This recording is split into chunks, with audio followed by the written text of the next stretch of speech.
ఈ రోజు వీడియోలో చామదుంపల పులుసును జిగురు లేకుండా సింపుల్గా ఈజీ ప్రాసెస్లో ఎలా ప్రిపేర్ చేసుకోవాలో చూపించబోతున్నాను. స్కిప్ చేయకుండా చూడండి. హాయ్ అండి, నమస్తే, welcome back to our channel daily homemade specials. ముందుగా చామదుంపలను శుభ్రంగా కడిగి 2 లేదా 3 విజిల్స్ వచ్చేంత వరకు ఉడికించుకోవాలి. మరీ ఎక్కువగా ఉడికించుకున్నట్లయితే మెత్తగా అయిపోయి పీల్ తీసుకోవడానికి జారిపోతూ ఉంటాయి. ఇలా ఉడికించుకుంటే సరిపోతుంది. ఇవి పూర్తిగా చల్లారిన తర్వాత పీల్ తీసి చిన్న చిన్న ముక్కలుగా కట్ చేసుకోవాలి. ఒకవేళ చిన్నవి కనుక తీసుకున్నట్లయితే డైరెక్ట్గా అలానే వేసుకోవచ్చు. చామదుంపలను ఈ విధంగా ఉడికించుకుంటే సరిపోతుంది. పెద్దగా ఉన్న వాటిని ముక్కలుగా కట్ చేసుకోవాలి. అలాగే పులుసు కోసం 2 మీడియం సైజు ఉల్లిపాయలను, 1 టమోటా, 2 పచ్చిమిర్చీలను ముక్కలుగా కట్ చేసుకోవాలి. అలాగే నిమ్మకాయ సైజ్ అంతా చింతపండును 10 నిమిషాల పాటు నానబెట్టుకోవాలి. అలాగే స్టవ్ ఆన్ చేసి గిన్నె పెట్టుకుని 1 టేబుల్ స్పూన్ ఆయిల్ని వేసుకోవాలి.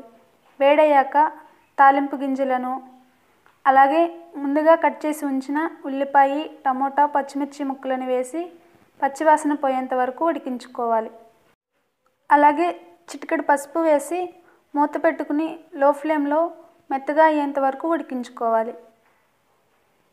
ఇవి త్వరగా సాఫ్ట్గా అవ్వడానికి కొద్దిగా సాల్ట్ని వేసి ఉడికించుకుంటే సరిపోతుంది. ఇలా మెత్తగా అయ్యాక ముందుగా ఉడికించిన చామదుంపలను ముక్కలుగా కట్ చేసుకుని వేసుకోవాలి. అలాగే ఇందులో రుచికి సరిపడినంత సాల్ట్, 1 టేబుల్ స్పూన్ కారాన్ని వేసి 2 నిమిషాల పాటు ఉడికించుకోవాలి. ఇవి మొత్తం బాగా కలిసే విధంగా కలుపుకోవాలి. 2 నిమిషాల తర్వాత ముందుగా నానబెట్టుకున్న చింతపండు రసాన్ని వేసుకోవాలి. అలాగే పులుసు కన్సిస్టెన్సీని బట్టి వాటర్ను పోసుకోవాలి. తర్వాత 1 టేబుల్ స్పూన్ అల్లం వెల్లుల్లి పేస్ట్ని వేసి మూత పెట్టుకుని 10 నిమిషాల పాటు ఉడికించుకోవాలి. అల్లం వెల్లుల్లి పేస్ట్ను ఉడుకుతూ ఉన్నప్పుడు వేసుకోవడం వల్ల కర్రీ టేస్ట్ చాలా బాగుంటుంది. 10 నిమిషాల తర్వాత మూత తీసి ఇలా ఉడుకుతూ ఉన్నప్పుడు 1 టేబుల్ స్పూన్ ధనియాల పొడిని వేసుకోవాలి.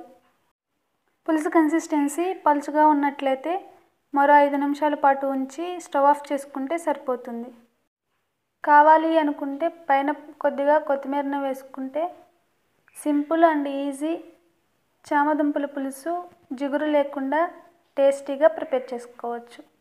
ఒకసారి మీరు కూడా ట్రై చేసి ఎలా వచ్చిందో కామెంట్ సెక్షన్లో కామెంట్ చేయండి.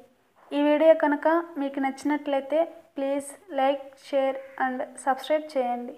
పక్కనే ఉన్న బెల్ ఐకాన్ని క్లిక్ చేయడం వల్ల వీడియో పెట్టిన వెంటనే నోటిఫికేషన్ అయితే వస్తుంది.